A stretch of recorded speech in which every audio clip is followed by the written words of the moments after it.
মানে বাংলাদেশের আইন কানুন পুলিশ প্রশাসন কতটা দুর্বল এই ভিডিও না দেখলে আসলে বিশ্বাস করতাম না।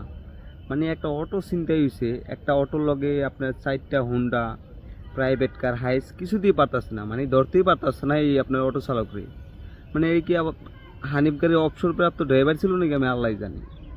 এবারে 4টা হুন্ডা এতগুলো গাড়ি আর মিলে ধরতে পারলো না। আবার একটা ঘটনা কি জানেন, ওই অটোর ভিতরেই ছিল ট্রাফিক পুলিশ সার্জন। ওই পুলিশটা চাইলে গাড়িটা থামাইতে পারতো এবং ধরতে পারতো, মানে অতটুকু চেষ্টাও করে নাই। মানে এটা হচ্ছে বাংলাদেশ। যদি কোনোভাবে হুন্ডা ছিনতাই হইতো, কিংবা আপনার প্রাইভেট কার ছিনতাই হইতো, কিংবা আপনার সিএনজি ছিনতাই হইতো, তাহলে কী অবস্থা হইতো বলেন। সামান্য একটা অটোওয়ালার লগে পারতাছে না ওনারা, মানে অটোটা ধরতে পারতাছে না। এই যে বাংলাদেশের পুলিশ, মানে কি প্রশিক্ষণ দেয় রে ভাই, এত দামি দামি হুন্ডা লয়ে গাড়িটা ধরতে পারতাছে না। মানে আসলে লজ্জা লাগে এইসব ভিডিও দেখলে।